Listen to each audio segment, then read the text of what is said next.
का मी तुला एवढे 2 हात दिले, 2 पाय दिले, 2 डोळे दिले, 2 कान दिले, याचे पैसे मला दे, असं आहे का? नाही.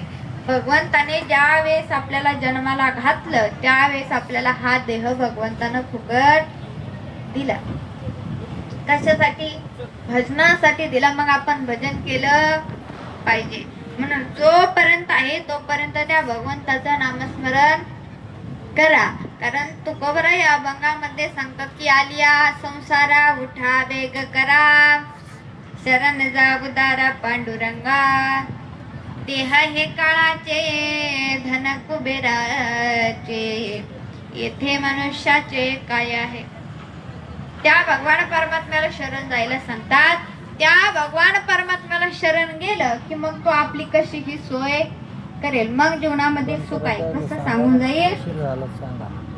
त्या भगवंताने आपलंसं केलं की तो देखील आपल्याला आपलंसं करतो. तो देखील आपला सोयरा होतो. कसं तर पंढरीसी दारे आल्यानो संसार, दिनाचा सोयरा पांडुरंगा.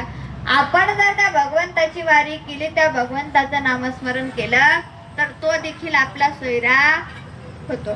ज्या वेळेस नामदेवरायांचं लग्न करायचं होतं त्यावेळेस भगवंत नामदेवरायांचे मामा झाले, म्हणजे भगवंताचे नामदेवरायांचे सोयरे झाले. तसंच आपल्या सुद्धा मदतीसाठी धावून भगवंत येईल. कारण तो भगवंत सोडला तर आपलं कोणीही नाही. आपण म्हणतो हे माझं ते माझं, काहीही आपलं नाही, कोणीही आपलं नाही. मी नाही, संत महात्मे सांगतात माता पिता बंधू बहिणी कोणी न पवती निर्वाणी, इष्ट मित्र स्वजन सखे येतो सुखाची मांडणी, एकला मी दुःख भोगी कुंभ पाक जाचणी, तेथे कोणी सोडविना एका सद्गुरु वाचोनी, धर्म जागो सदैवाचा जे बापर उपकारी, आंधळ्या दृष्टी देतो त्याचे नाव मी उच्चारी. म्हणजे या ठिकाणी आपलं कोणीही नाही, तेथे कोणी सोडविना एका सद्गुरु वाचून. म्हणजे तो भगवंत किंवा संत सोडले तर आपल्याला कोणीही सोडवणार नाही.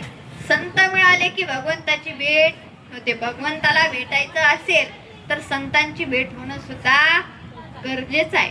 परंतु संतांवरती आपला तसा विश्वास सुद्धा असला पाहिजे. संताची पायी हा माझा विश्वास, सर्व भावे दास झालो त्यांचा.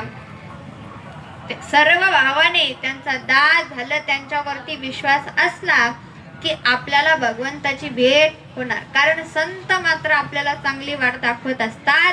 म्हणून संतांची संगत होणं देखील गरजेचं आहे. कारण का संतांची संगत का करायची तर सांगून जाईल. संगत संतन की करले जन्म का, सार्थक तू करले उत्तम नरदेह, पायो प्राणी उत्तम नरदेह, पायो प्राणी सका, हित कछु करले संगत, संतन की करले संगत, संतन की करले जन्म का, सार्थक तू करले.